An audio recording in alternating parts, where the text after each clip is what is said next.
Oke. Oke, salam buat kita semua, teman-teman. Ya, yuk bagi yang tidak ada terkendala jaringannya bisa on cam, teman-teman. Maaf ya, aku lagi off cam dulu untuk sementara ini karena makanya aku bilang sama Oke, teman-teman, kita mulai ya. Kita mau berdoa dulu, kita bersatu di dalam doa. Bapa yang baik, terima kasih Tuhan buat hari ini, Tuhan masih menyertai kami.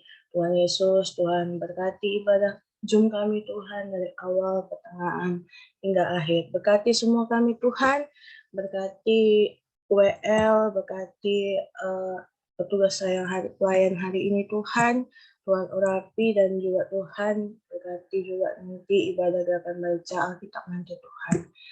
Dan juga berarti yang membawakan firman Tuhan, urapi Pastor Tuhan, Pastor Glenn Gera Tuhan. Di dalam nama Tuhan Yesus kami ucap syukur kepadamu, haleluya, amin.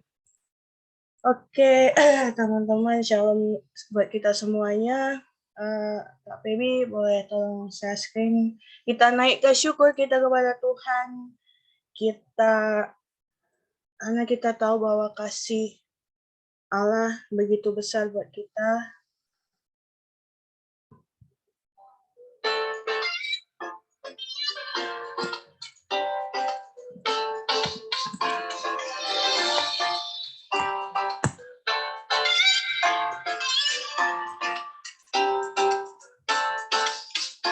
Kasih yang begitu besar, lebih kuat dari dosa.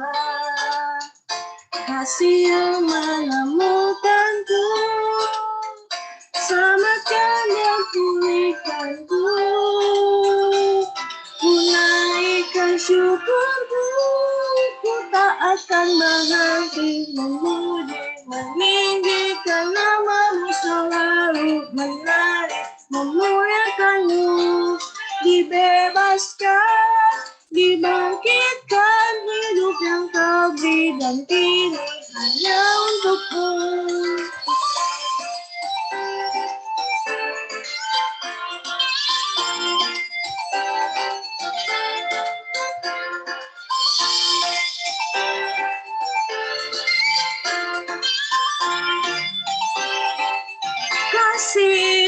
Kasih yang begitu besar, lebih kuat dari dosa. Kasih yang menemukanku, selamatkan dan pulihkanku. Ku naikkan syukurku, ku tak akan berhenti memuji, meninggikan namamu, selalu menari, memuliakanmu. Dibebaskan, dibangkitkan, hidup yang kau beri dan kini hanya untukmu.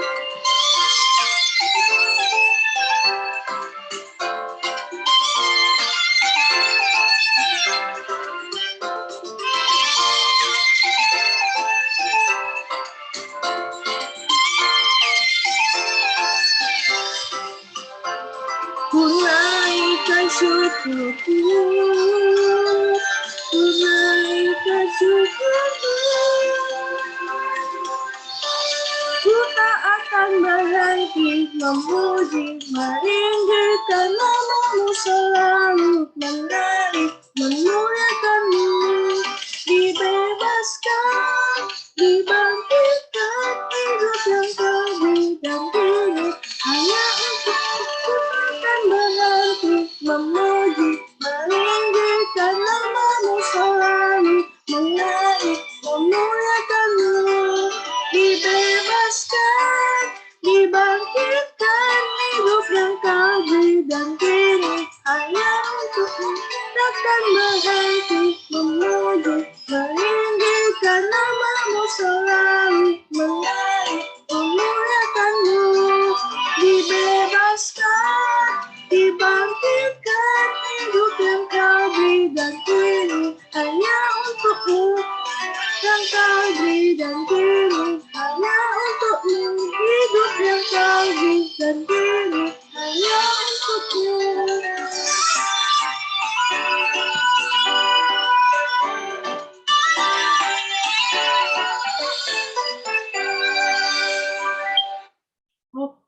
Oke, kita tahu bahwa Tuhan adalah Raja Maha Besar, dan nyanyi Tuhan Raja Maha Besar.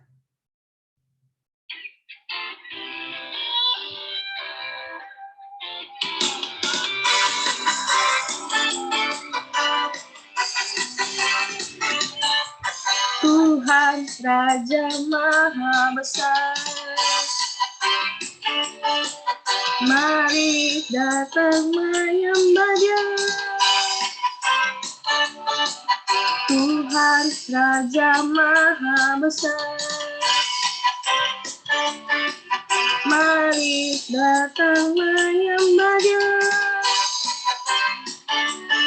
Dia pencipta dunia ini, Dia membentuk gunung-gunung, kehadirannya datanglah, nyanyi bersyukur padanya. Dengan bersuka bernyanyilah, Dia batu keselamatan, pujinya Tuhan Raja Maha Besar. Tuhan Raja Maha Besar, mari datang menyembah Dia.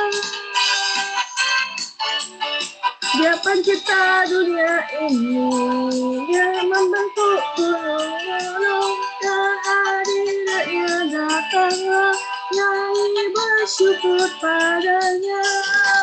Dengan bersuka bernyanyilah, Dia batu keselamatan, pujinya Tuhan Raja Maha Besar. Dengan bersuka bernyanyilah, Dia batu keselamatan, pujinya Tuhan Raja Maha Besar. Tuhan Raja Maha Besar. Oke, sekarang kita mau mendengar firman Tuhan. Kita siapkan hati kita untuk mendengar firman Tuhan. Kita tahu bahwa badai bergoncang, kita tahu bahwa Tuhan Yesus adalah tetap Allah kita. Kita nyanyi Kau Tetap Allah.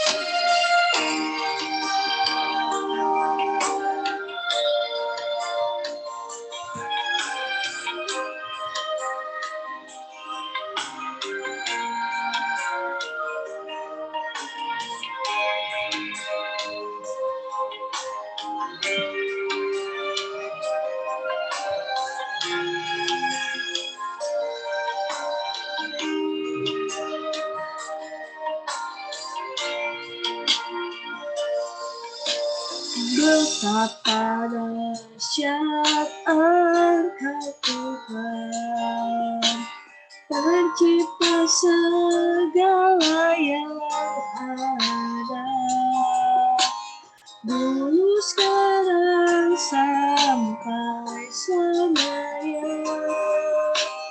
Hanya Engkau Tuhan,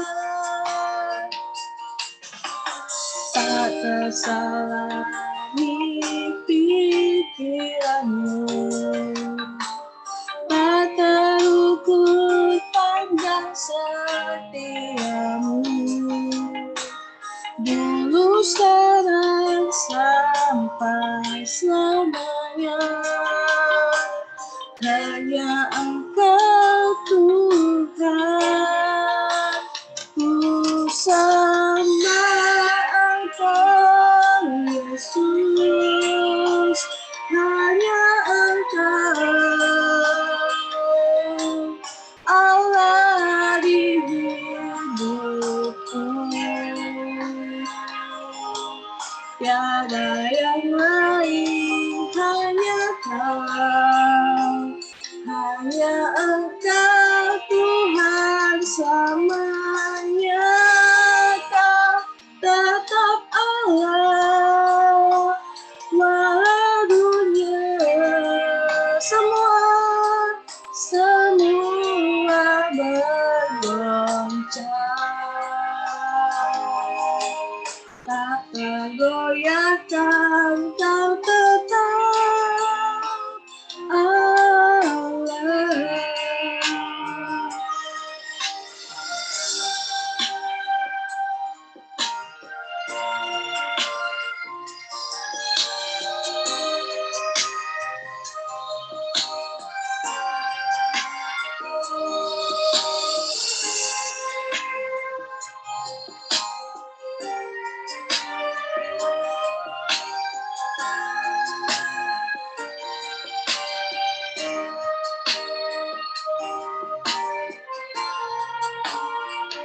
tak terselami pikiranmu, tak terukur panjang setiamu, dulu sekarang sampai selamanya. Hanya Engkau Tuhan, ku sembah Engkau Yesus, hanya Engkau Allah di hidupku, tiada yang lain, hanya Kau, hanya Engkau Tuhan selamanya. Kau tetap Allah, walau dunia semua bergoncang, tak tergoyahkan. Kau tetap Allah, kau tetap Allah.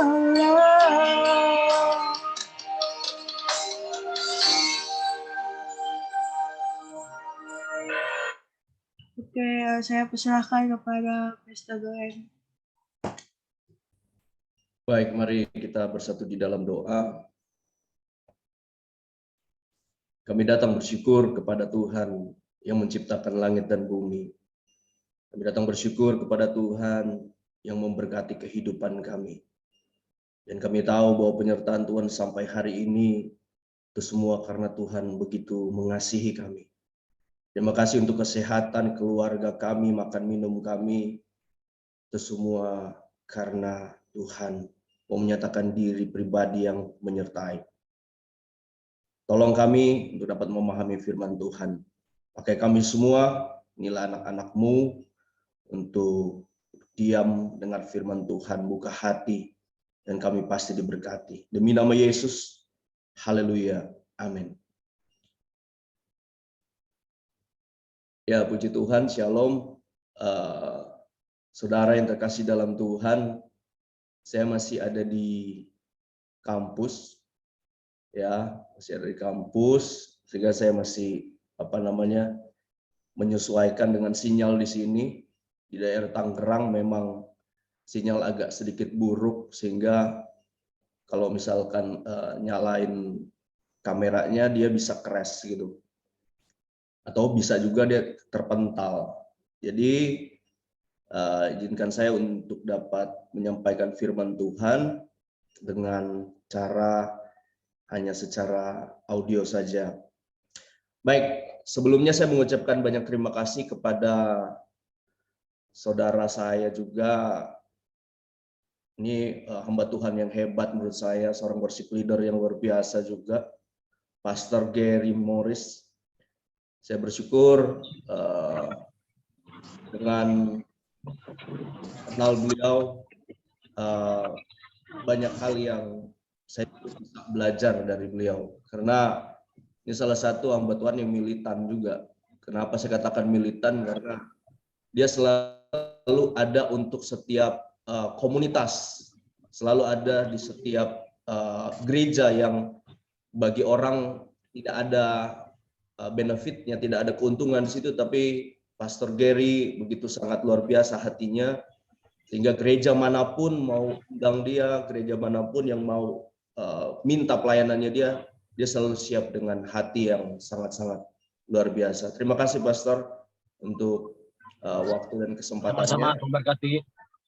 Baik, Bapak Ibu yang terkasih dalam Tuhan, hari ini saya mencoba untuk membawa kita untuk mengerti sebuah kebenaran firman Tuhan yang sangat sederhana, tetapi untuk menjalaninya tidak begitu sederhana.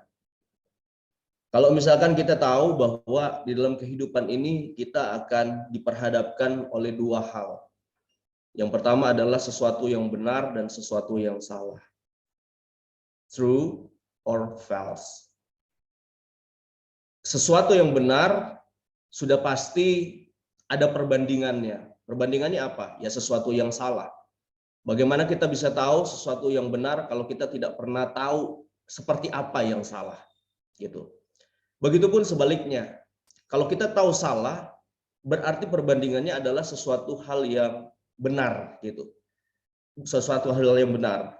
Kenapa? Karena di balik kesalahan pasti ada sesuatu hal yang nggak mungkin salah, gitu. Nah, tetapi kalau kita mau tanya, apa dasar untuk mengetahui benar atau salah itu?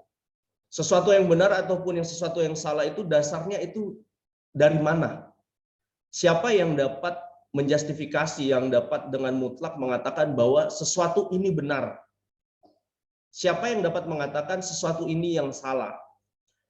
Misalkan kalau kita lihat anak-anak muda zaman sekarang, mereka menggunakan media sosial, mereka memamerkan hal-hal yang tidak baik, bagi mereka itu benar. Tapi bagi kita yang melihat itu salah. Kenapa? Karena menurut kita itu salah berangkat dari sesuatu ataupun dari dasar apa gitu. Makanya benar atau salah itu bukanlah seberapa besar kelompok yang akhirnya menyetujui itu benar atau salah, tetapi siapa yang memutlakkan sebuah kebenaran dan siapa yang memutlakkan sebuah kesalahan. Bapak Ibu yang terkasih, yang saya kasih dalam Tuhan, selain apa dasar kita mengetahui benar atau salah, yang kedua adalah apa pentingnya saya tahu benar atau salah. Pentingnya apa kalau saya tahu benar, dan pentingnya apa kalau saya tahu itu salah, gitu. Kalau saya tahu ini kebenaran, maka apa? What next? Apa selanjutnya? Lalu kalau saya tahu ini salah, apa selanjutnya juga? Seperti itu. Dan yang terakhir adalah kalau sudah tahu mana itu salah, mana itu benar, apakah konsekuensi dari apa yang benar dan apa yang salah? Nah, Bapak Ibu yang terkasih dalam Tuhan, di dalam Kejadian pasal 3, Kejadian pasal 3 ayat 1 sampai 5, di sini dimulai sebuah kepanikan mengenai benar atau salah. Di dalam Kejadian pasal 3 ayat 1 sampai 5 ini dimulailah sesuatu pertentangan antara benar dan salah yang keluar dari dua mulut pribadi yang harus dipercaya atau tidak. Di sini dikatakan di pas ayat 1, adapun ular ialah yang paling cerdik dari segala binatang di darat yang dijadikan oleh Tuhan Allah. Ular itu berkata kepada perempuan itu, tentulah Allah berfirman, semua pohon dalam taman ini jangan kamu makan buahnya, bukan? Lalu sahut perempuan itu kepada ular, buah pohon-pohonan dalam taman ini boleh kami makan. Tetapi tentang buah yang ada di tengah taman, Allah berfirman, jangan kamu makan ataupun raba buah itu, nanti kamu mati. Ayat keempat, tetapi ular itu berkata kepada perempuan itu, sekali-kali kamu tidak akan mati. Di ayat 5, tetapi Allah mengetahui bahwa pada waktu kamu memakannya, matamu akan terbuka dan kamu akan menjadi seperti Allah, tahu tentang yang baik dan yang jahat. Tahu tentang yang baik dan yang jahat. Tahu yang benar dan tahu yang salah. Bapak Ibu yang terkasih dalam Tuhan, kita begitu sangat hafal cerita ini mengenai pelarangan Allah tentang buah-buah yang ada di dalam taman di Eden. Ada satu pohon yang dilarang oleh Allah, tetapi ada ribuan pohon mungkin saja pada saat itu yang diizinkan oleh Allah untuk dimakan. Kata Tuhan, kalau misalkan mereka memegang saja atau memakan buah pengetahuan yang baik dan jahat itu, ya, kita lihat di dalam Kejadian pasal 2 ayat yang ke-17, firman Tuhan mengatakan begini. Ayat ke-16 dulu. Kejadian pasal 2 ayat 16 sampai 17, firman Tuhan mengatakan begini. Lalu Tuhan Allah memberi perintah kepada manusia, semua pohon dalam taman ini boleh kamu makan buahnya dengan bebas. Kalau kita lihat di dalam pembacaan kita tadi, Kejadian pasal 3 ayat yang kedua, perempuan pun memegang yang benar. Memegang yang benar seperti perkataan Allah. Kalau Allah mengatakan di dalam Kejadian 2 ayat yang ke-16 mengatakan, lalu Tuhan Allah memberi perintah ini kepada manusia, semua pohon dalam taman ini boleh kau makan buahnya dengan bebas. Tetapi ketika kita datang di dalam pasal 3 ayat yang kedua, ketika iblis mulai membuat sebuah kebingungan, perempuan ini sebenarnya pegang atau tahu yang benar. Pegang atau tahu yang benar. Firman Tuhan mengatakan begini, lalu sahut perempuan itu kepada ular itu, buah pohon-pohonan dalam taman ini boleh kami makan. Selaras nih, sama nih, sesuai dengan apa yang diberitahukan oleh Allah. Dan sebenarnya perempuan ini sedang ada di dalam kebenaran. Dan kebenaran itu disetujui oleh perempuan. Ya. Tetapi kita lihat akhirnya di ayat yang ketiga. Di Kejadian pasal 3 ayat ketiga, firman Tuhan mengatakan begini. Tetapi tentang buah pohon yang ada di tengah-tengah taman, Allah berfirman, jangan kamu makan ataupun raba buah itu, nanti kamu mati. Benar.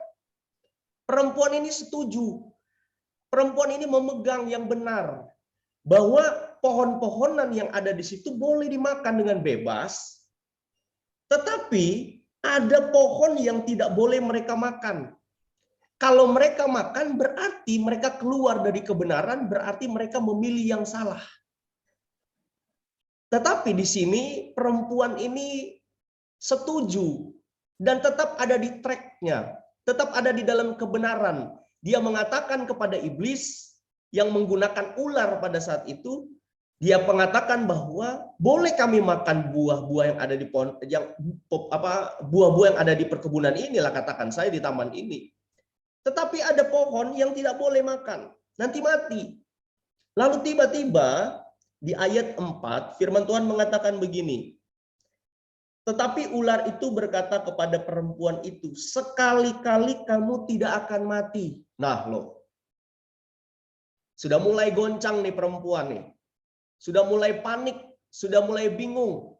Tetapi yang menjadi dasar, menjadi masalah adalah kalaupun dia akhirnya keluar dari kebenaran, berarti dia tidak memiliki dasar yang benar mengenai kebenaran.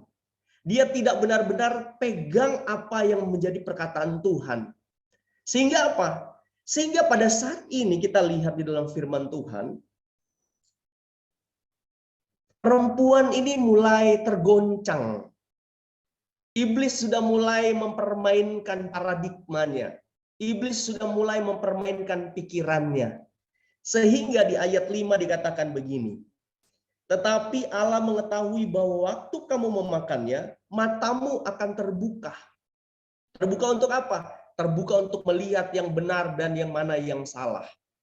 Seolah-olah iblis mau ngasih tahu, benar sih kata Tuhan. Kalau misalkan kamu tuh boleh makan buah-buah yang ada di dalam taman ini, sebebasnya. Tetapi salah. Kalau Tuhan bilang kalau kamu makan buah pengetahuan kamu mati, itu salah.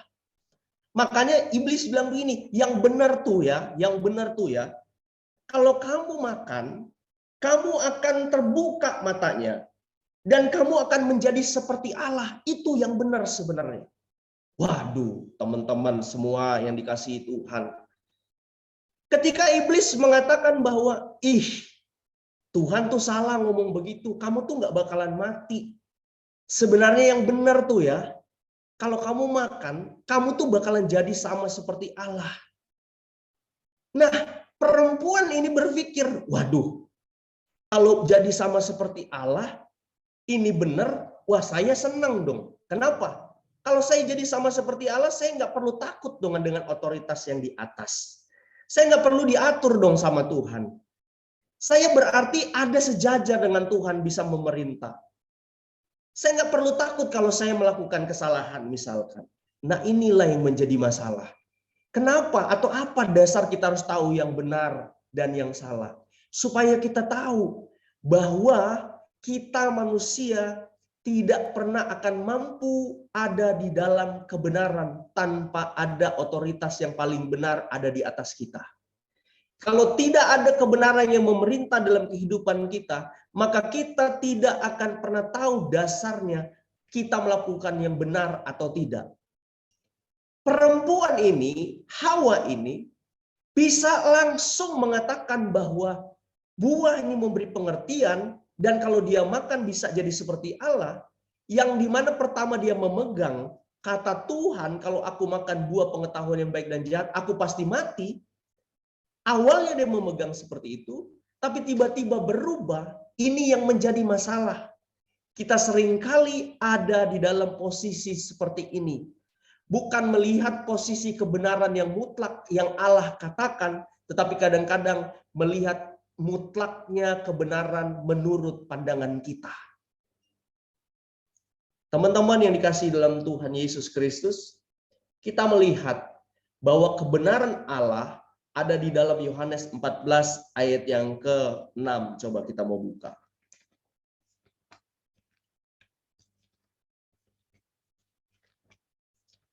Yohanes pasal yang ke-14 ayat yang ke-6, firman Tuhan mengatakan begini.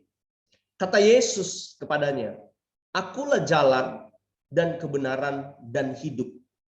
Tidak ada seorang pun yang datang kepada Bapa kalau tidak melalui aku." Ini adalah perkataan yang sangat berani dari Yesus.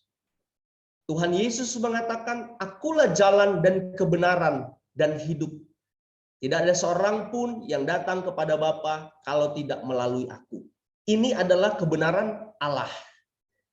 Kebenaran yang dinyatakan oleh Kristus. Sekarang kita lihat kebenaran iblis. Kita buka di dalam Yohanes 8 ayat 44.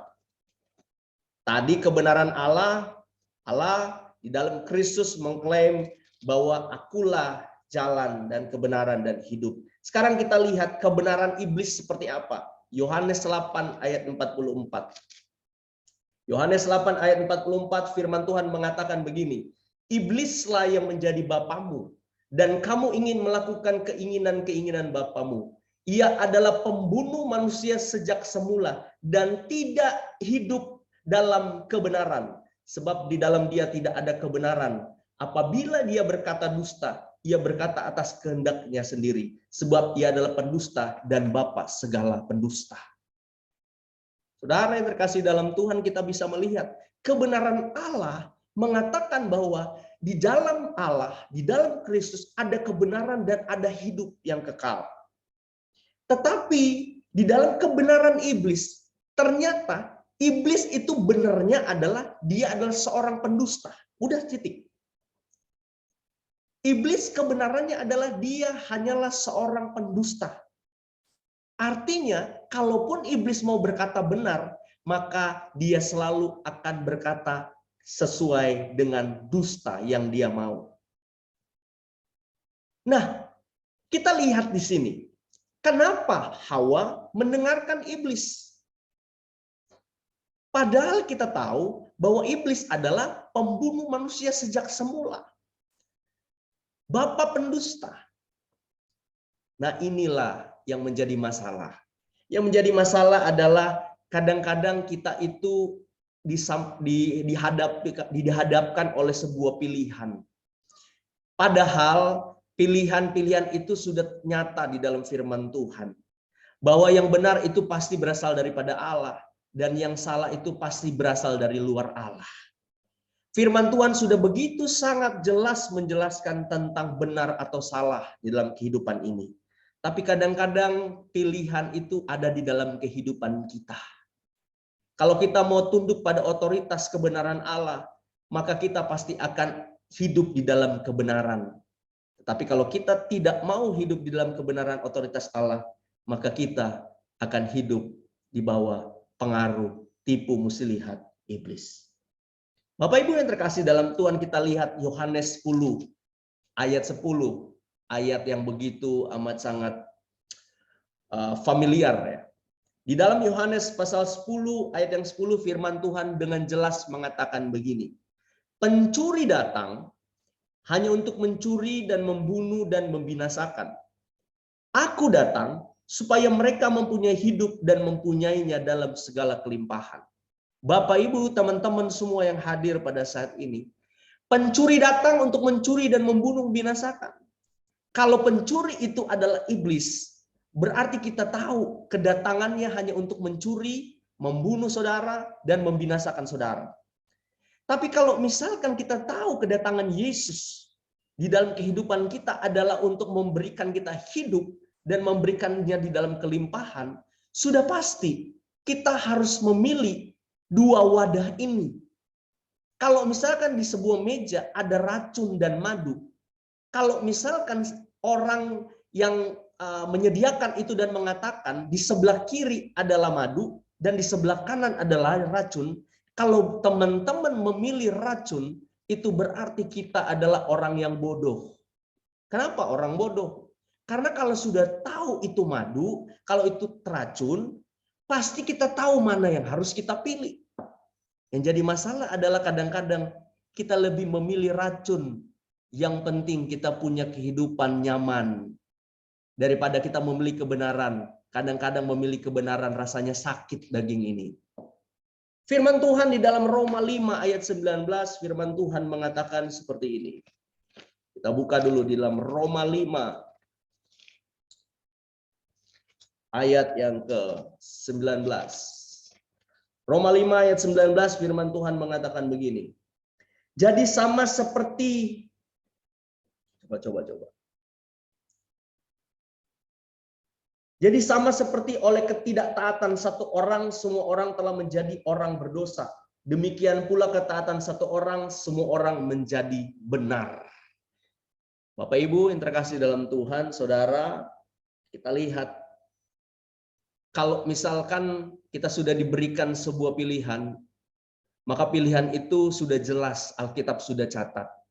Yang benar datang dari Allah dan yang salah datang di luar Allah.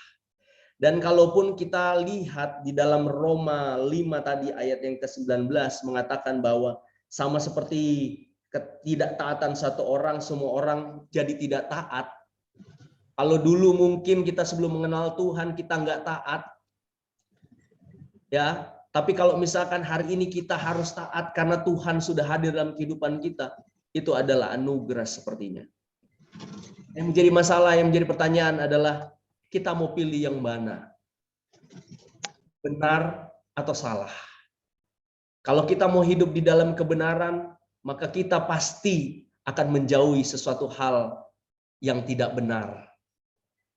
Nah, Bapak Ibu yang terkasih dalam Tuhan, dari kejatuhan Adam dan Hawa kita belajar kebenaran adalah mentaati firman Allah. Namun ketika kita tidak mentaati firman Allah, berarti kita sedang ada di dalam jalan yang salah. Akhirnya saya mau mengatakan begini.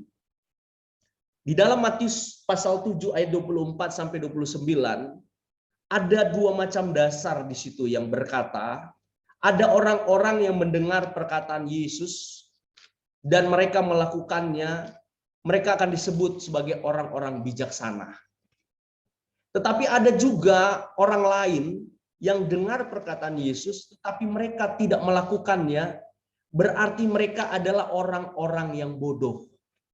Orang bijaksana itu adalah orang yang tahu benar, maka mereka akan melakukan dan hidup di dalam kebenaran. Makanya di dalam firman Tuhan tadi Matius pasal 7 mengenai dua macam dasar mengatakan bahwa ketika orang yang mendengar dan melakukan, mereka membangun rumah seperti membangun di atas batu.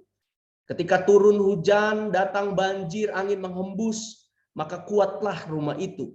Tetapi bodoh kalau misalkan ada orang yang sudah tahu kebenaran, dengar firman Tuhan tetapi tidak mau melakukan, maka mereka adalah orang-orang yang membangun rumah di atas pasir. Ketika datang hujan, datang banjir, angin bertiup, maka akhirnya rumah itu akan hebat kerusakannya. Inilah firman Tuhan yang hadir buat kita siang hari ini.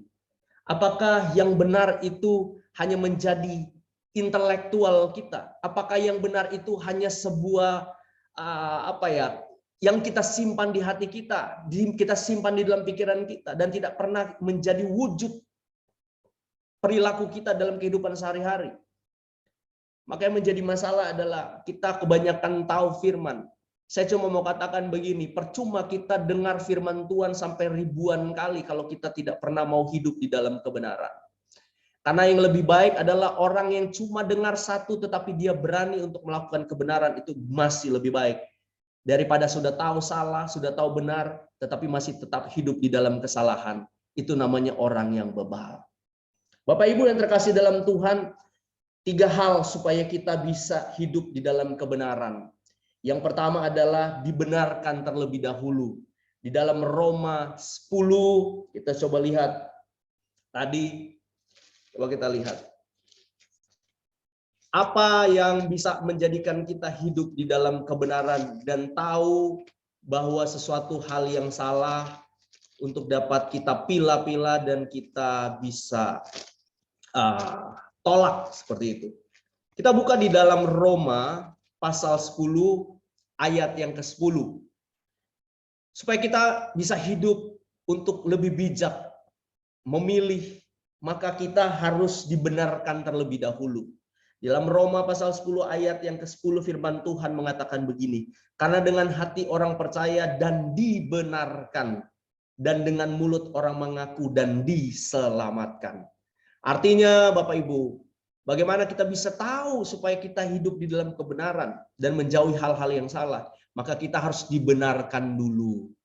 Dibenarkan lewat apa? Lewat pengorbanan Kristus. Lalu selanjutnya lewat apa? Lewat pembacaan firman Tuhan. Semakin banyak saudara dengar firman Tuhan, maka semakin banyak investasi kebenaran yang dapat membuat kita melihat bahwa itu salah, itu benar. Yang kedua adalah setelah dibenarkan, maka kita harus tinggal di dalam kebenaran. Di dalam Yohanes pasal yang ke-15,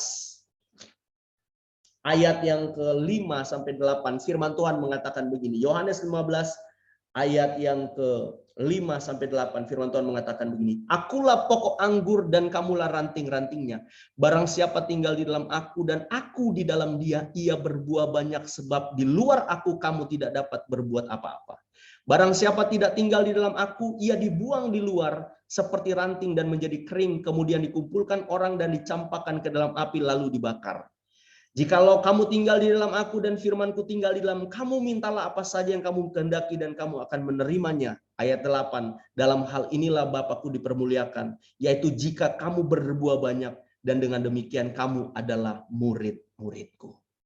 Yang pertama adalah kita harus dibenarkan terlebih dahulu. Saya percaya kita semua yang hadir di tempat ini sudah dibenarkan oleh Tuhan. Dan yang kedua adalah apa?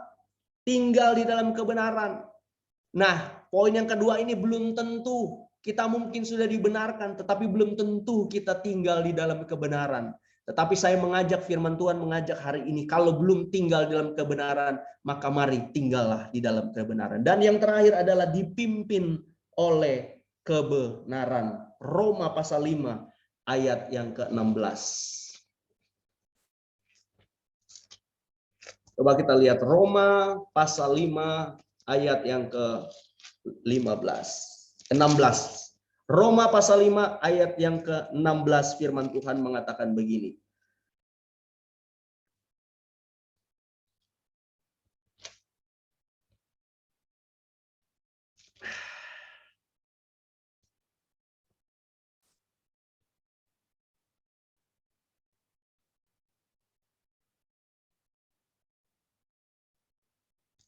Jangan situ deh. Kita ini aja buka ke ini aja.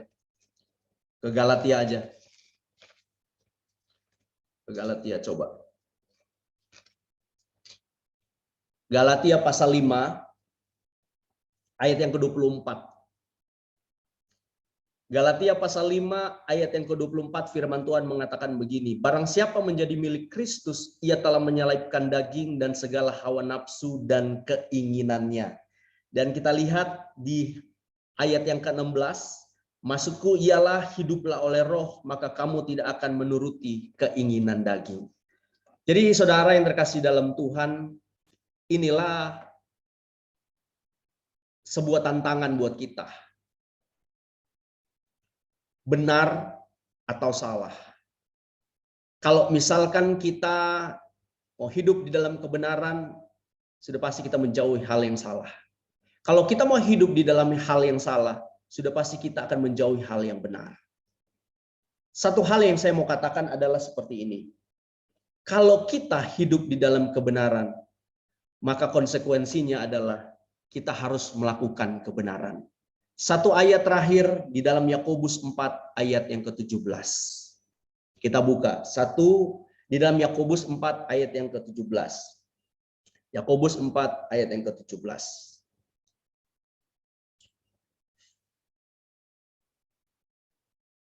Baik.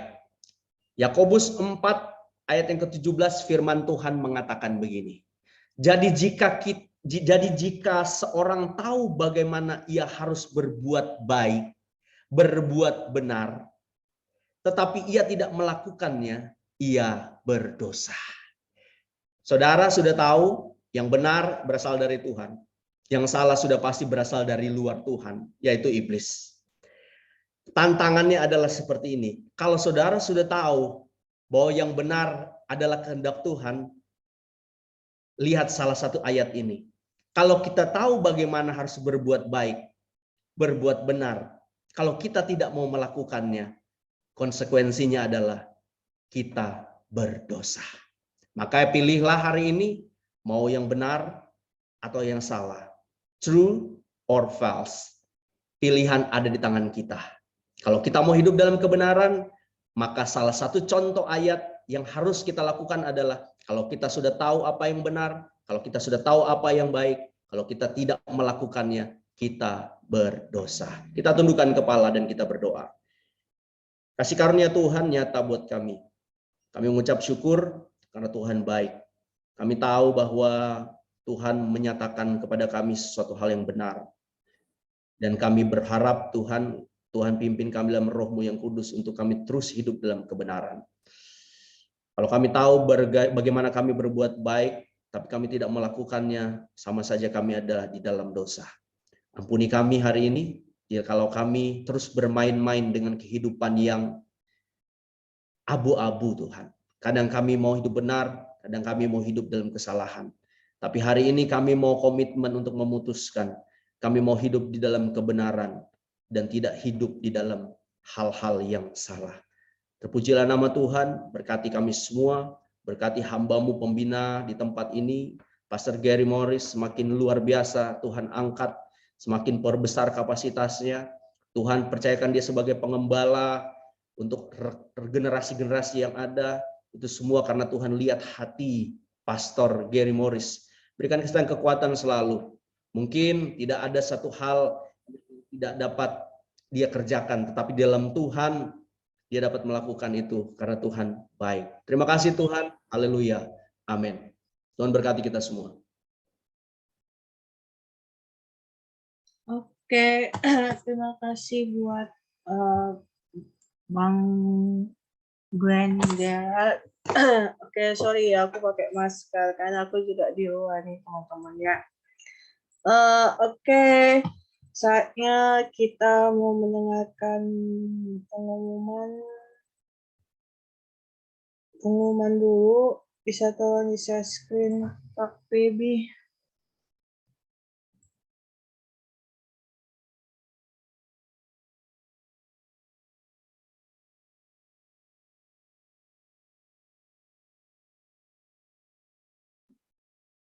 Oke.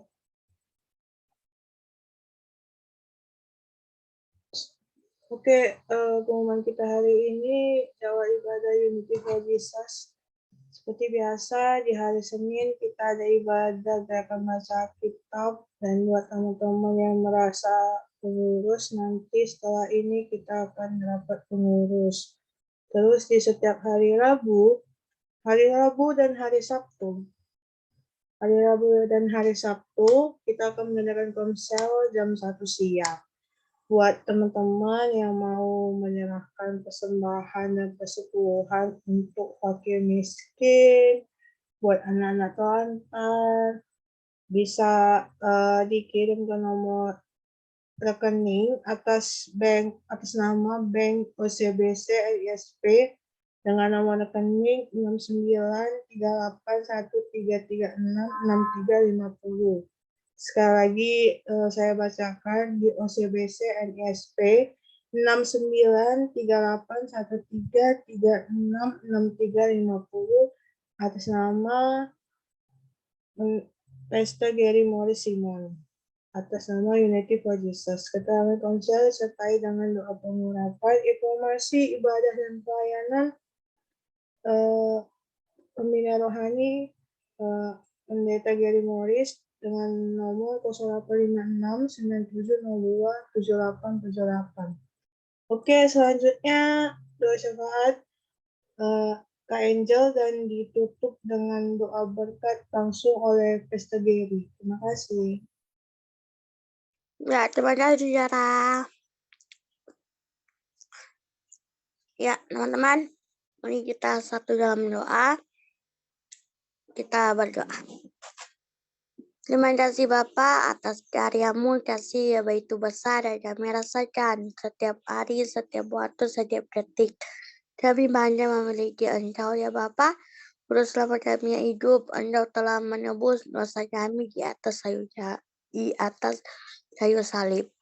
Ya Bapak Saudari, ajarin kami untuk tetap saling mengasihi satu sama lain dan jangan membiarkan hati kami ini mempunyai kebencian ya Bapak. Ya Bapak, kami mohon kiranya apa yang kami rencanakan, apa yang kami bentuk, kiranya tangan-Mu menyertai kami. Ya Bapak, kami berdoa untuk Kak Andi ya Bapak, kiranya tangan-Mu menyertai dia ya Bapak, pulihkanlah dia supaya ia bisa beraktivitas kembali. Ya Bapak, kami berdoa untuk teman-teman kami yang lagi sakit, baik orang tua mereka maupun keluarganya, maupun saudaranya. Kiranya tangan-Mu menyertai kami ya Bapak, dan kami tahu bahwa mujizat-Mu ada dalam diri-Mu ya Bapak. Kami mohon berikanlah pertolongan untuk teman-teman kami yang lagi musibah.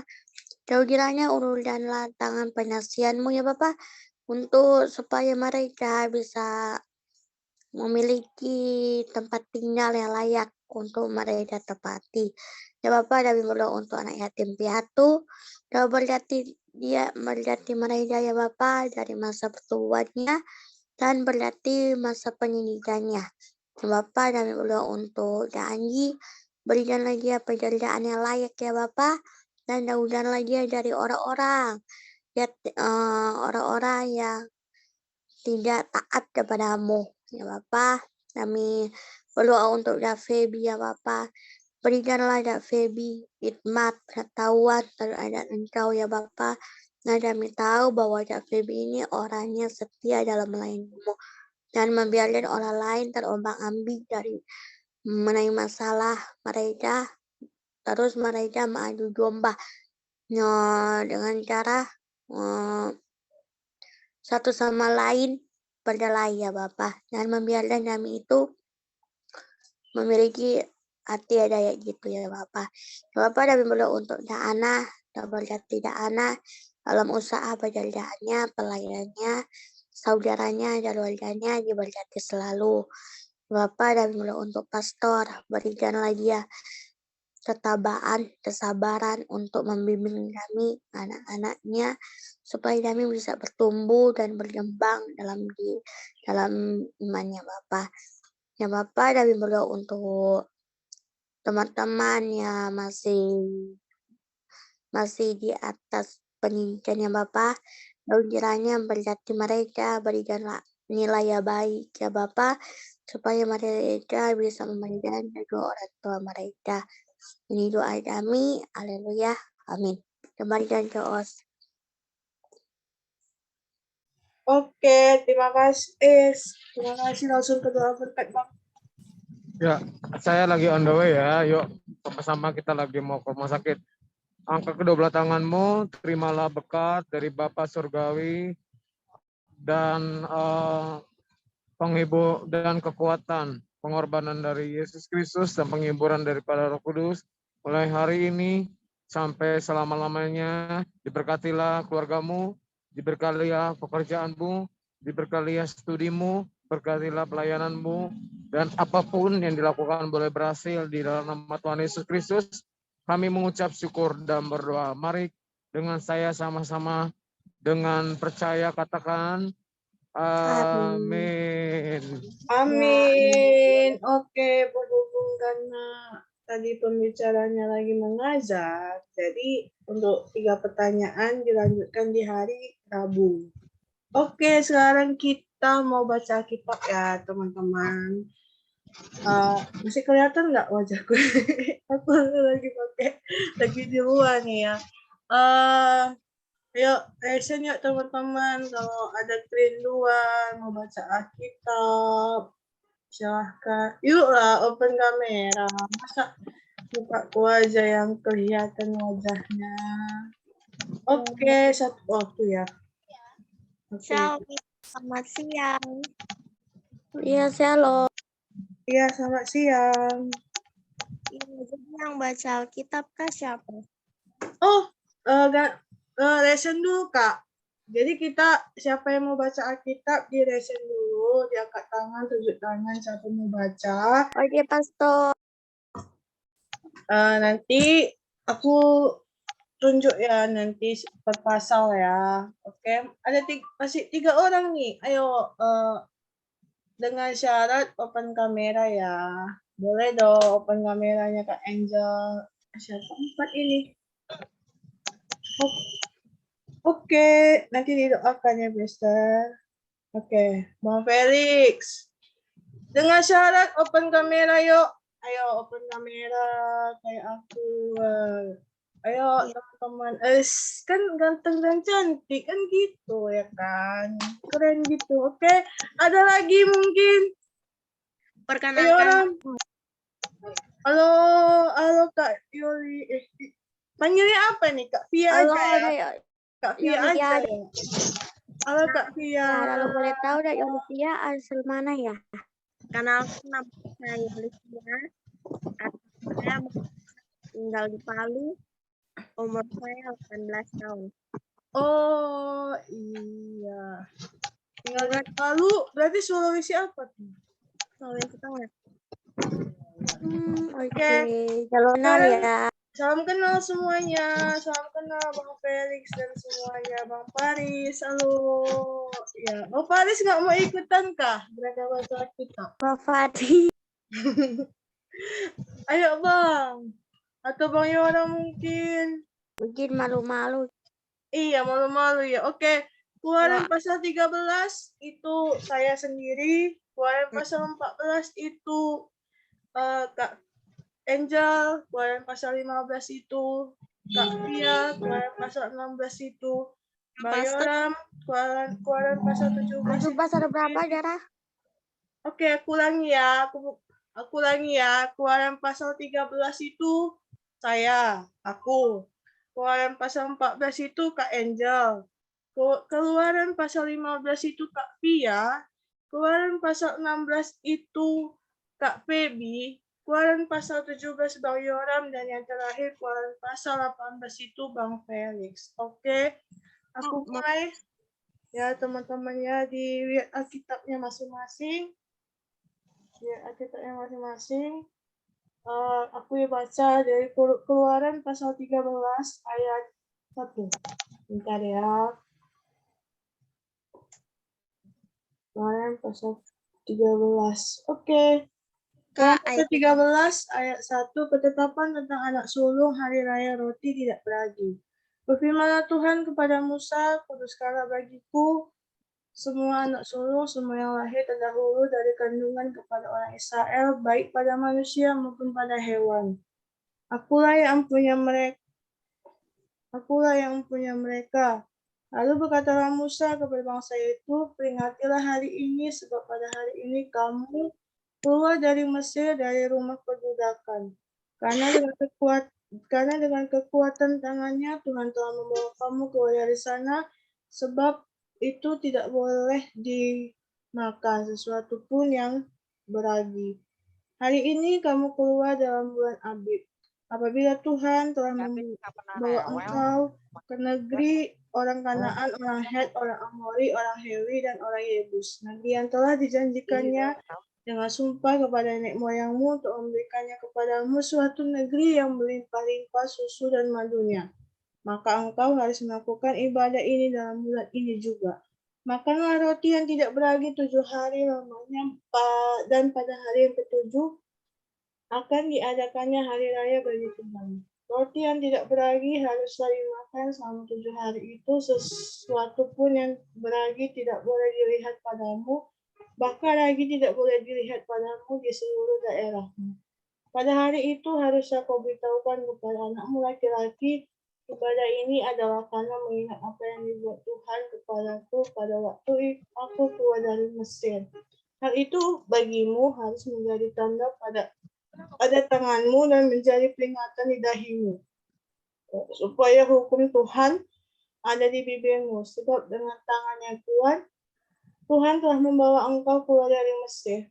Haruslah kau pegang ketetapan ini pada waktunya yang sudah ditentukan, dari tahun ke tahun, apabila engkau telah dibawa Tuhan ke negeri orang Kanaan seperti yang telah dijanjikannya dengan sumpah kepadamu dan kepada nenek moyangmu. Dan negeri itu telah diberikannya kepadamu, maka haruslah kau persembahkan bagi Tuhan segala yang lahir terdahulu dari kandungan, juga setiap kali ada hewan yang kau punya beranak pertama kali, anak jantan yang sulung adalah bagi Tuhan. Tetapi setiap anak keledai yang lahir terdahulu, kau tebuslah dengan seekor domba, atau jika engkau tidak menebusnya, engkau harus mematahkan batang lehernya. Tetapi mengenai manusia, setiap anak sulung di antara anak-anakmu laki-laki haruslah kau tebus. Dan apabila anakmu akan bertanya kepadamu di kemudian hari, apakah artinya itu? Maka haruslah engkau berkata kepadanya dengan kekuatan tangannya, Tuhan telah membawa kita keluar dari Mesir, dari rumah perbudakan. Sebab ketika Firaun dengan tegar menolak untuk membiarkannya kita pergi, maka Tuhan membunuh semua anak sulung di tanah Mesir, dari anak sulung sampai anak sulung Hewi. Itulah sebabnya maka aku biasa mempersembahkan kepada Tuhan segala binatang jantan yang lahir dahulu dari kandungan. Sedang semua anak sulung di antara anak-anakku laki kau tebus. Hal itu harus menjadi tanda pada tanganmu dan menjadi lambang di dahimu. Sebab dengan kekuatan tangannya Tuhan membawa kita keluar dari tanah Mesir. Allah menuntun umatnya. Setelah biarkan bangsa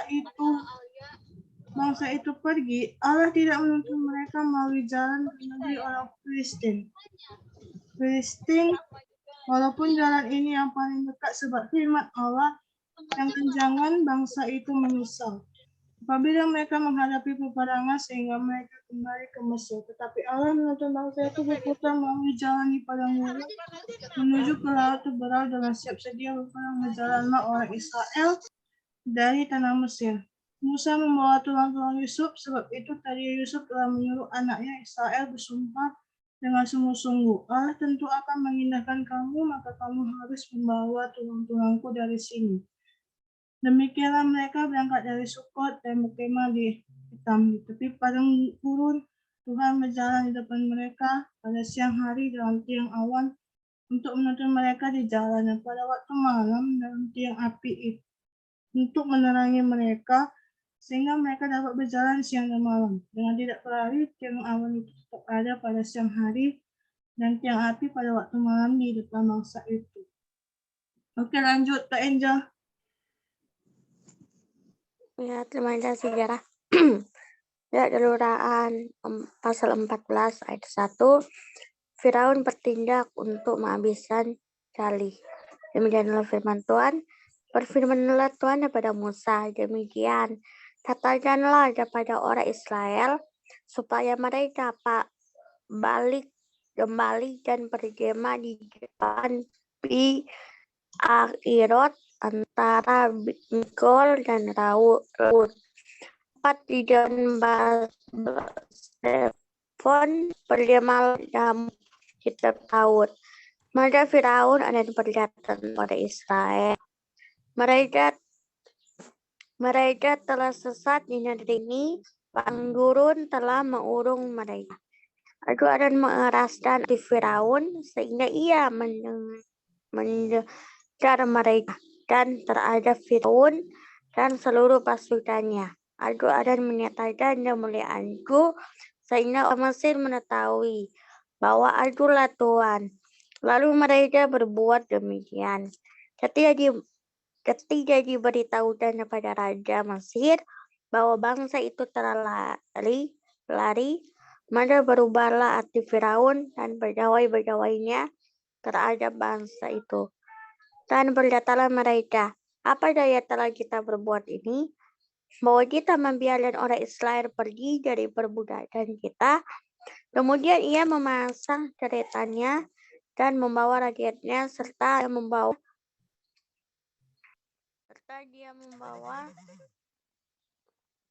dia membawa ini ya.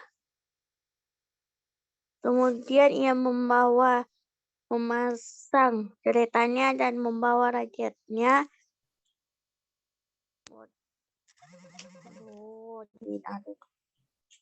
Bentar ya. Ayat berapa tadi ya? Ayat 7 kan? Ia membawa 600 kereta yang terpilih yang segala kereta Mesir, masing-masing lengkap dan perwiranya.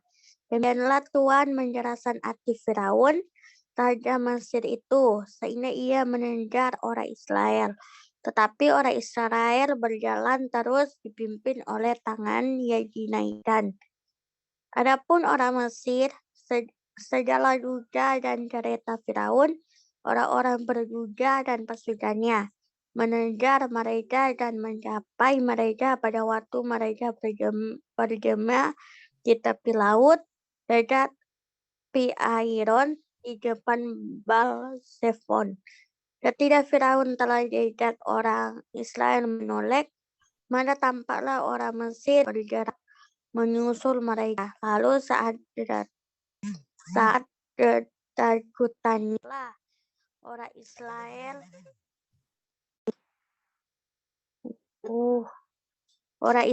dan mereka berseru-seru kepada Tuhan.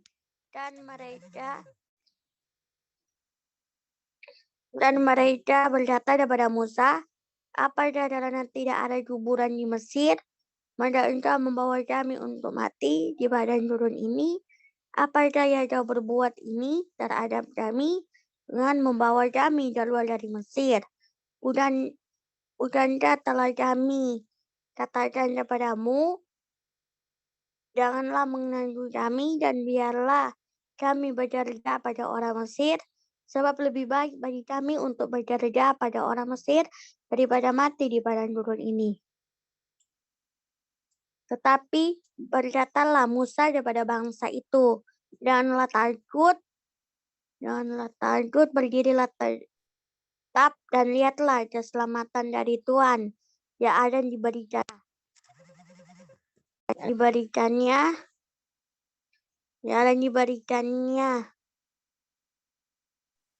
kepadamu, sebab orang Mesir yang kamu lihat hari ini tidak akan kamu lihat lagi untuk selama-lamanya.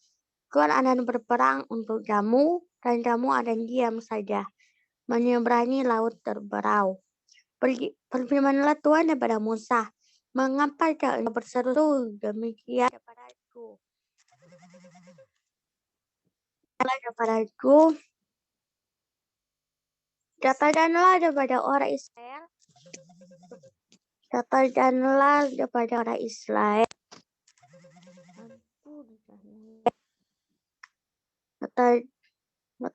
kepada orang Israel supaya mereka berangkat, dan engkau angkatlah tongkatmu dan ulurkanlah tanganmu ke atas laut dan belalah airnya, sehingga orang Israel akan berjalan dari tengah-tengah laut di tempat kering. Tetapi sungguh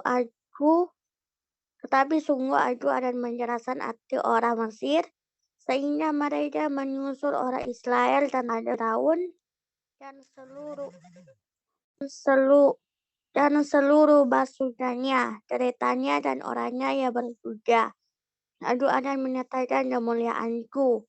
Pada orang Mesir ada mengetahui bahwa akulah Tuhan. Apabila aku memperlihatkan kemuliaanku terhadap Firaun, deretannya dan orangnya yang berkuda. Orangnya yang berkuda. Ini lagi.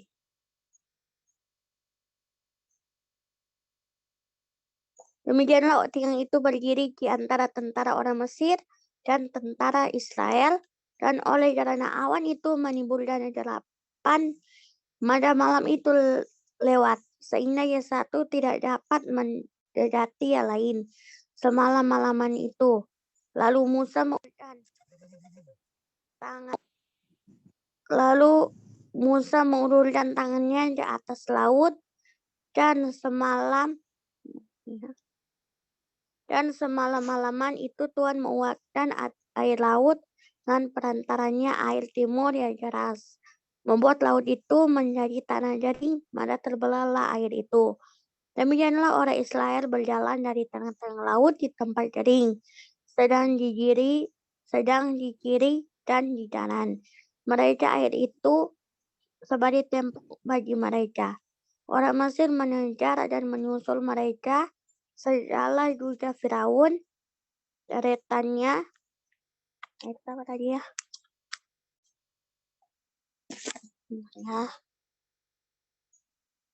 Segala juga Firaun, deretannya dan orangnya yang berkuda sampai di tanah laut. Dan pada waktu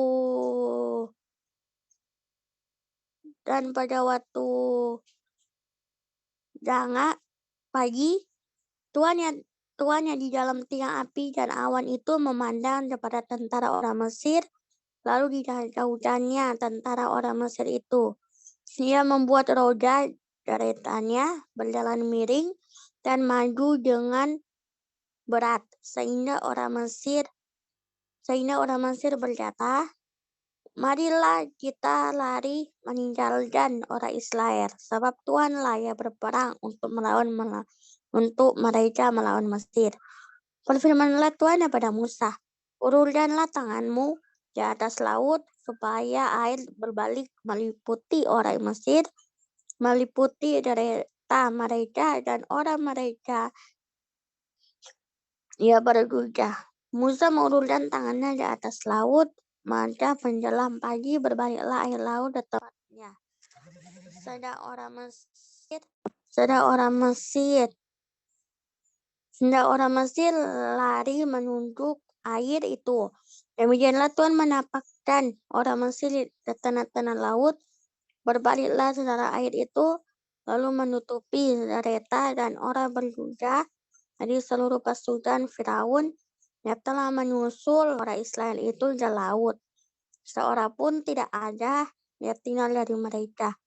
Tetapi orang Israel berjalan di tempat kering dari tengah-tengah laut, sedang di kiri di kanan mereka air itu sebagai tembok bagi mereka.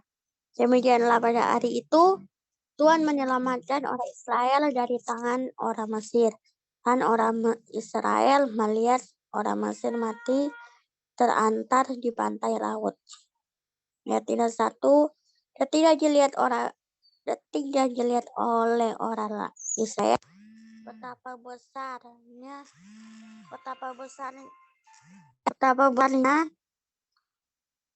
ketika dilihat oleh orang lain betapa besarnya perbuatan yang dilakukan Tuhan terhadap orang Mesir, maka takutlah bangsa itu datang, dan mereka percaya kepada Tuhan daripada Musa hambanya itu. Demikian firman Tuhan. Lemari yang sama darah.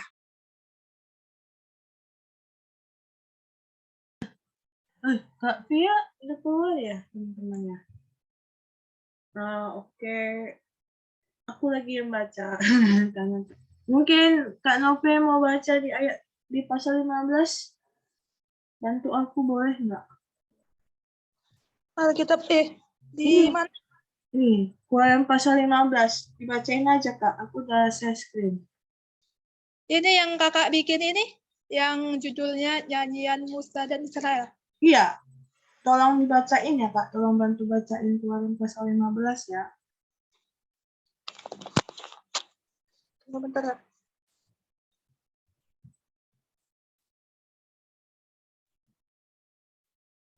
Ayat 1 sampai 15.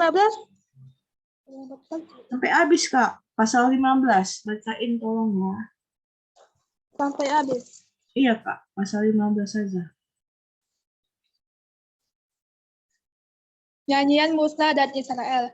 Pada waktu itu Musa bersama-sama dengan orang Israel menyanyikan nyanyian dari bagi Tuhan yang berbunyi, baiklah aku bernyanyi bagi Tuhan, sebab ia tinggi luhur.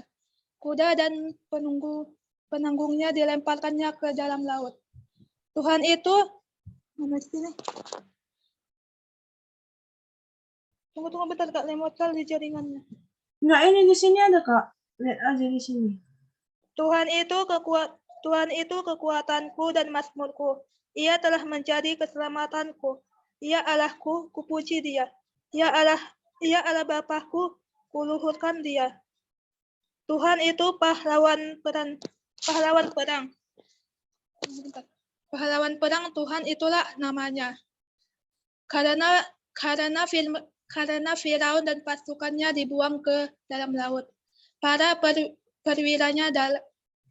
perwiranya yang pilihan dibenamkan ke dalam laut terbenau.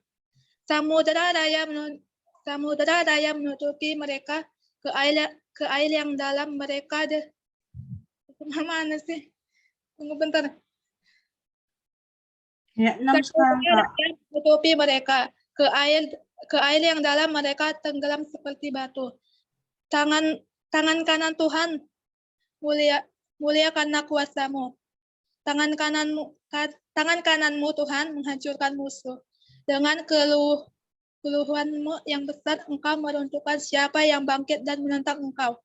Engkau melepaskan api murka yang memakan mereka sebagai tunggul gandum. Karena nafas hidungmu segala naik bertimbun-timbun, segala aliran berdiri tegak seperti bendungan air. Air bah membeku di tengah-tengah laut. Kata musuh, aku akan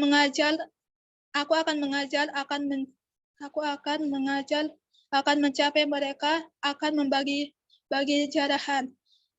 Nafsuku akan kulampiaskan kepada mereka, akan kuhunus pedangku. Tanganku akan melenyapkan mereka. Engkau akan meniup dengan taufan laut pun menutupi mereka. Sebagai timah mereka tenggelam di dalam air yang hebat. Siapakah yang seperti Engkau di antara para Allah ya Tuhan? Siapakah Engkau karena mulia kekudusan-Mu, menakutkan karena perbuatan-Mu yang masyhur. Engkau membuat keajaiban. Engkau mengulurkan tangan kananmu, bumi. Tunggu bentar. Engkau mengulurkan tangan kananmu, bumi pun menelan mereka. Dengan kasih setiamu, Engkau menuntun umat yang telah kau tebus. Dengan kekuatanmu, Engkau membimbingnya ke tempat kediaman-Mu yang kudus. Bangsa-bangsa mendengarnya, mereka pun memanggil. Kegentaran menghadap penduduk tanah Filistin.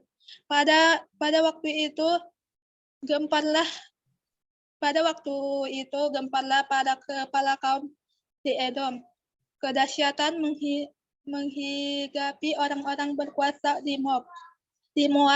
Semua orang penduduk tanah Kanaan gemetaran. Ngeri dan takut dan menimpa mereka karena kebesaran tangan-Mu, mereka kaku seperti batu. Sampai umatnya menyeberang, ya Tuhan. Sampai umatnya menyeberang, ya Tuhan. Sampai umatnya Kau peroleh menyeberang. Engkau membawa mereka dan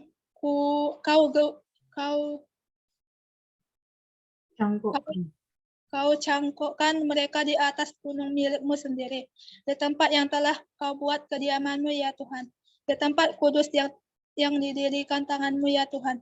Tuhan memerintah kekal selama-lamanya. Ketika kuda Firaun dengan keretanya dan orangnya yang berkata, yang berkuda telah masuk ke laut. Maka Tuhan membuat air laut terbalik meliputi mereka, tetapi orang Israel berjalan di tempat kering dari tengah-tengah laut. Lalu Miriam, Nabiya itu saudara perempuan Harun, mengambil rebana di tangannya, dan tampillah semua perempuan mengikutinya, memukulnya rebana serta menari-nari. Dan menyanyilah Miriam mimpin mereka. Menyanyilah bagi Tuhan sebab dia tinggi luhur. Kuda dan penunggungnya dilemparkan ke dalam laut. Di Mara dan di Elim, Musa menyuruh orang Israel berangkat dari laut Teberau. Lalu mereka pergi ke padang gurun Syur. 3 hari lamanya mereka berjalan di padang gurun itu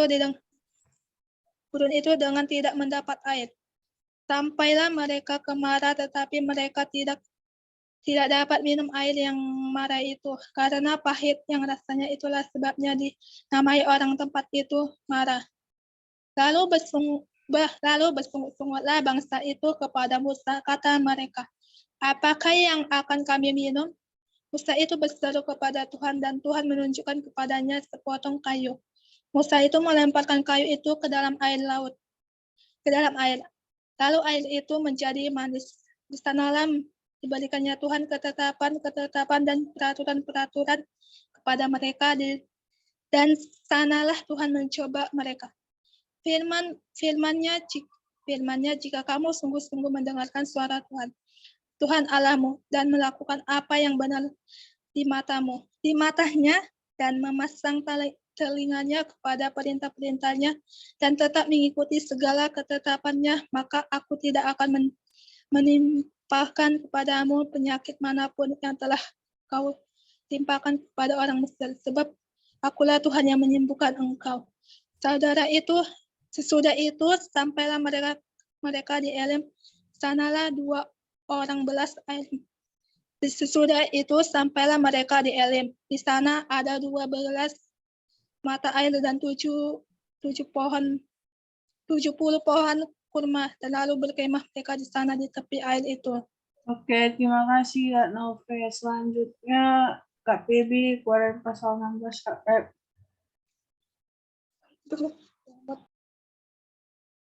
Kak Pebi. Ya, pasal 16.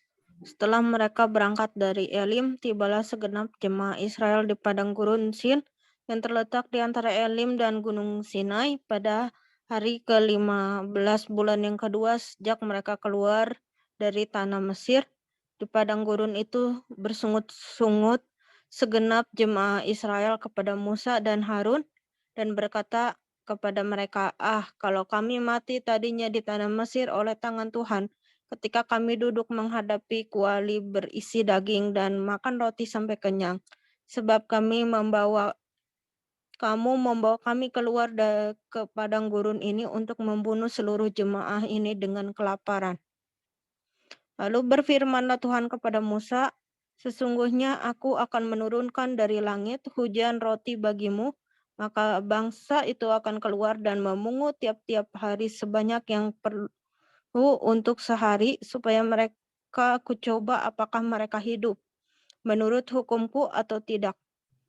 Dan pada hari yang ke-6 apabila mereka memasak yang dibawa mereka pulang, maka yang dibawa itu akan terdapat 2 kali lipat banyaknya dari apa yang dipungut mereka sehari-hari.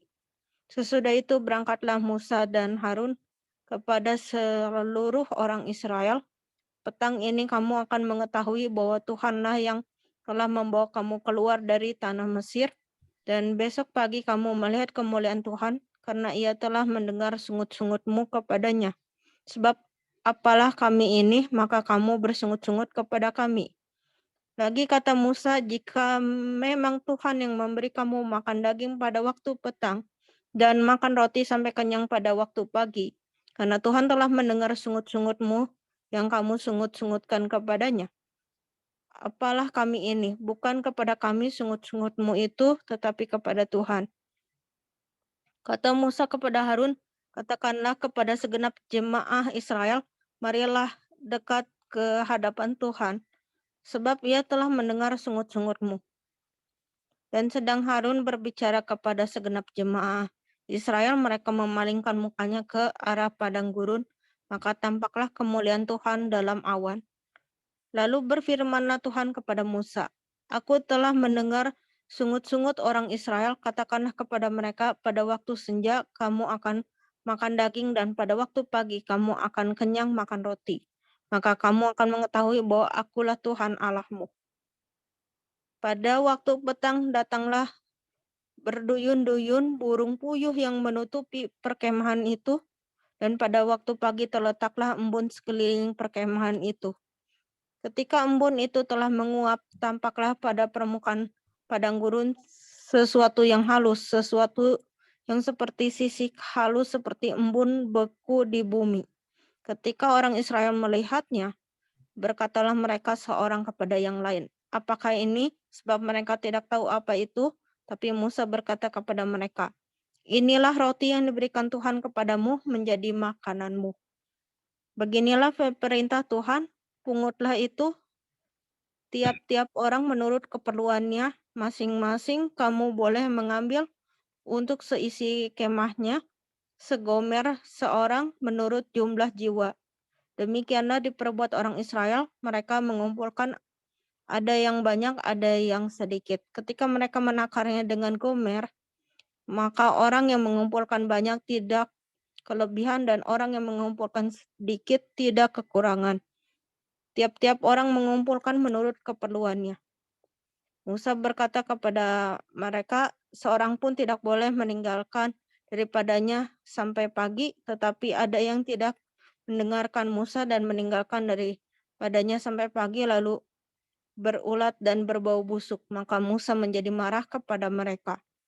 Setiap pagi mereka memungutnya, tiap-tiap orang menurut keperluannya, tetapi ketika matahari panas, cairlah itu. Dan pada hari yang ke-6, mereka memungut roti itu 2 kali lipat banyaknya, 2 gomer untuk tiap-tiap orang, dan datanglah semua pemimpin jemaah memberitahukannya kepada Musa. Lalu berkatalah Musa kepada mereka, inilah yang dimaksudkan Tuhan, besok adalah hari perhentian penuh, Sabat yang kudus bagi Tuhan, maka roti yang perlu kamu bakar, bakarlah. Dan apa yang perlu kamu masak, masaklah. Dan segala kelebihannya biarkanlah di tempatnya untuk disimpan sampai pagi. Mereka membiarkannya di tempatnya sampai keesokan harinya, seperti yang diperintahkan Musa, lalu tidaklah berbau busuk dan tidak ada ulat di dalamnya. Selanjutnya kata Musa, makanlah itu pada hari ini, sebab hari ini adalah Sabat untuk Tuhan. Pada hari ini tidaklah kamu mendapatkannya di padang. 6 hari lamanya kamu memungutnya, tetapi pada hari yang ke-7 ada Sabat, maka roti itu tidak ada pada hari itu. Tapi ketika pada hari ke-7 ada dari bangsa itu yang keluar memungutnya, tidaklah mereka mendapatnya. Sebab itu Tuhan berfirman kepada Musa, berapa lama lagi kamu menolak mengikuti segala perintahku dan hukumku? Perhatikanlah, Tuhan telah memberikan Sabat itu kepadamu. Itulah sebabnya pada hari ke-6 ia memberikan kepadamu roti untuk 2 hari. Tinggallah kamu di tempatmu masing-masing, seorang pun tidak boleh keluar dari tempatnya pada hari ke-7 itu. Lalu beristirahatlah bangsa itu pada hari ke-7. Umat Israel menyebut namanya mana. Warnanya putih seperti ketumbar dan rasanya seperti rasa kue madu. Musa berkata, beginilah perintah Tuhan, ambillah segomer penuh untuk disimpan turun-temurun supaya keturunan mereka melihat roti yang kuberi kamu makan di padang gurun ketika aku membawa kamu keluar dari tanah Mesir.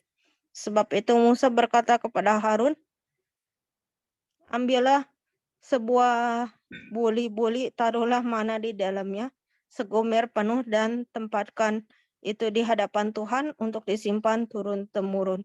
Seperti yang diperintahkan Tuhan kepada Musa, demikianlah buli-buli itu ditempatkan Harun di hadapan tabut hukum Allah untuk disimpan. Orang Israel makan mana 40 tahun lamanya sampai mereka tiba di tanah yang didiami orang. Mereka makan mana sampai tiba di perbatasan tanah Kanaan. Adapun segomer ialah 1/10 eva. Oke, terima kasih Kak Feby. Selanjutnya Bang Yoram di pasal yang ke-17 ya. Oke, Keluaran 17 ya guys. Oke, kenapa saya ambil Keluaran 17?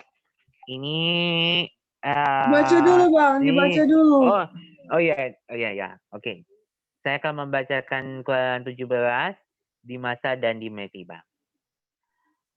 Ayat pertama, kemudian berangkatlah segenap jemaah Israel dari padang gurun Sin, berjalan dari tempat persinggahan ke tempat persinggahan, sesuai dengan titah Tuhan. Lalu berkemalah mereka di Rafidim, tetapi di sana tidak ada air untuk diminum bangsa itu.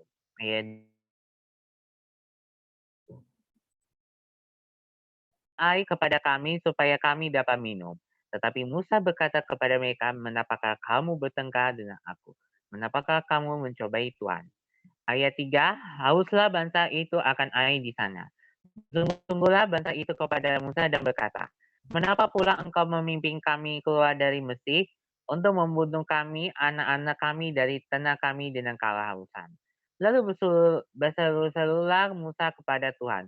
Katanya, "Apakah yang akan kulakukan kepada bangsa ini? Sebentar lagi mereka akan melempari aku dengan batu." Berfirmanlah Tuhan kepada Musa, "Berjalanlah di depan bangsa itu dan bawalah beserta engkau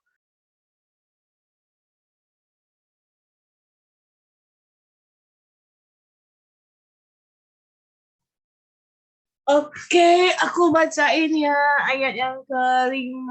Berfirmanlah Tuhan kepada Musa, berjalanlah di depan bangsa itu dan bawalah beserta engkau beberapa orang dari antara para tua-tua Israel. Oke, Bang Yoram. maaf, ini karena jaringan. Maaf, karena jaringan ya teman-temannya. Oke, maaf karena jaringan. Oke, Yang ke-6. oke lanjut ya. Sorry. Ini coding. Oke. Haruslah kau pukul gunung batu itu dan dari dalamnya akan keluar air. Maaf karena jaringan. Sehingga bangsa itu dapat minum, demikianlah diperbuat Musa di depan mata tua-tua Israel. Yang ke-6 udah. Oke, sudah. Dinamailah tempat itu Masa dan Meriba. Oleh karena orang Israel telah bertengkar dan oleh karena mereka telah mencobai Tuhan menatakan, adakah Tuhan di tanah-tanah kita atau tidak? Lalu datanglah orang Amalek dan berperang melawan orang Israel di Rafidim. Musa berkata kepada Yosua, pilihlah orang-orang bagi kita, lalu keluarlah berperang melawan orang Amalek. Besok aku akan berdiri di puncak bukit itu dan memegang tongkat Allah di tanganku. Ini cepat banget ya. Lalu Yosua melakukan seperti yang dikatakan Musa kepadanya dan berperang melawan orang Amalek. Tetapi Musa, Harun, dan Hud telah naik ke puncak bukit. Dan terjadilah apabila Musa menangkap tanahnya, lebih kuatlah Israel. Tetapi apabila ia menurunkan tanahnya, lebih kuatlah Amalek. Ayat 12. Maka penalah tanah Musa, sebab itu mereka menambil sebuah batu.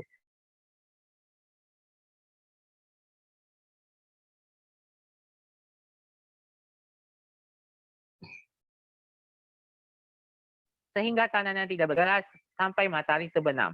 Demikianlah Yosua mengalahkan Amalek dan layannya dengan mata pedang. Kemudian berfirmanlah Tuhan kepada Musa, tuliskanlah semuanya ini dalam sebuah kitab sebagai tanda peringatan. Dan ini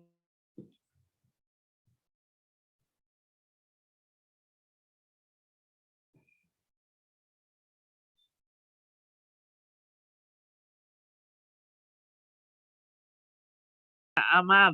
Dan ingatkanlah kepada Yosua bahwa aku akan menghapuskan sama sekali ingatan kepada Amalek dari kami.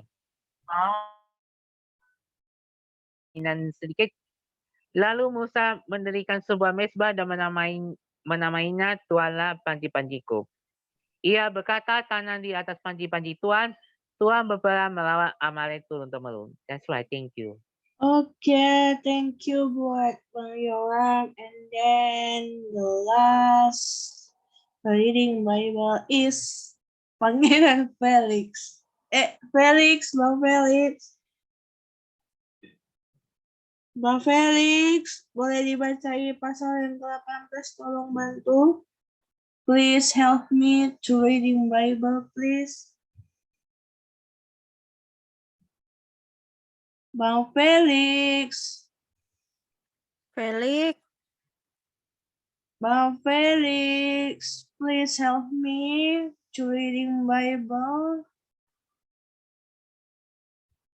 Oke, aku aja berarti ya.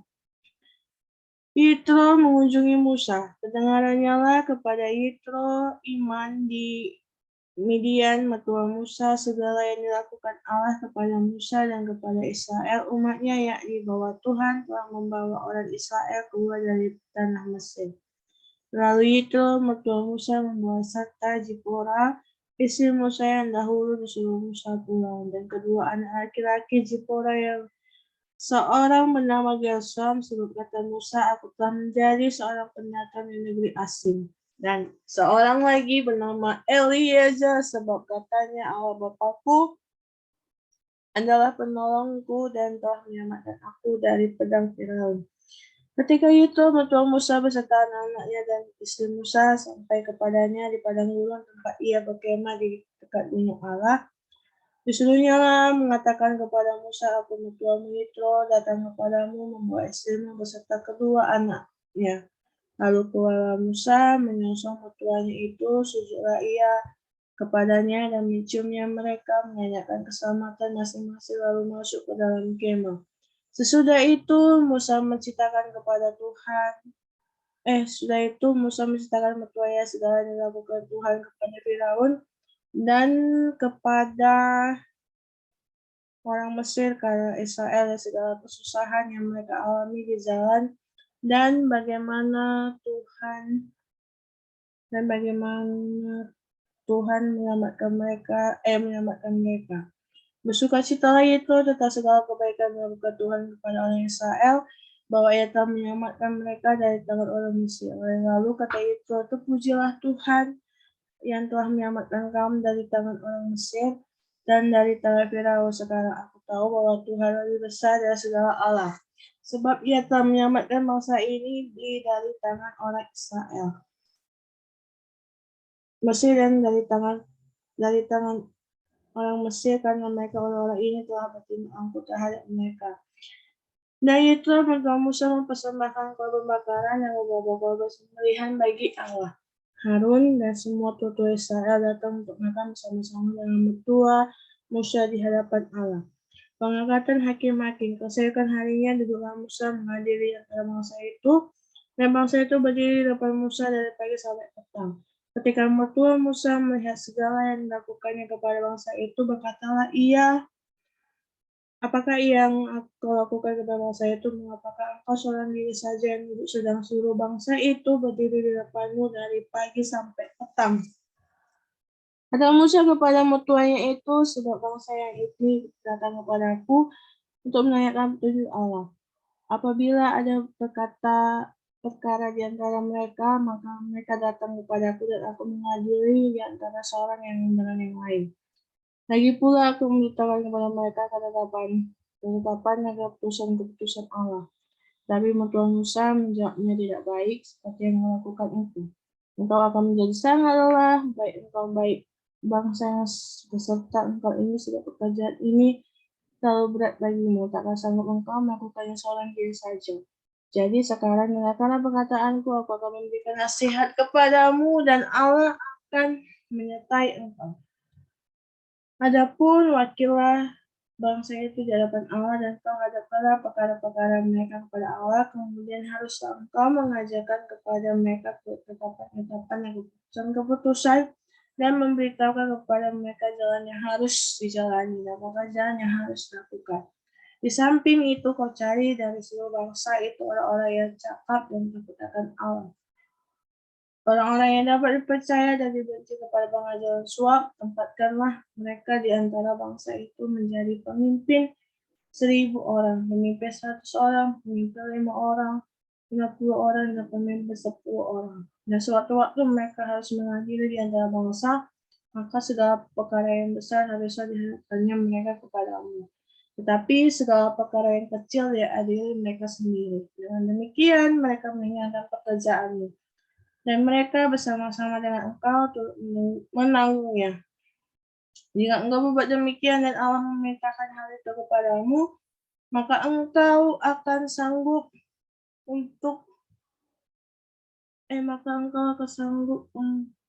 menahannya, dan seluruh bangsa ini akan pulang dengan puas senang ke tempatnya. Musa mendengar perkataan mertuanya itu dan dilakukannya segala yang dikatakannya. Dari seluruh orang Israel, Musa memilih orang-orang yang cakap dan mengangkat mereka menjadi kepala atas bangsa itu. Menjadi pemimpin 1000 orang, pemimpin 100 orang, pemimpin 50 orang, dan pemimpin 10 orang. Mereka ini mengadili di antara bangsa itu sewaktu-waktu perkara yang suka dihadapkan mereka kepada Musa, tetapi perkara-perkara yang kecil diadili mereka sendiri. Kemudian Musa membiarkan mertuanya itu pergi dan pulang ke negerinya.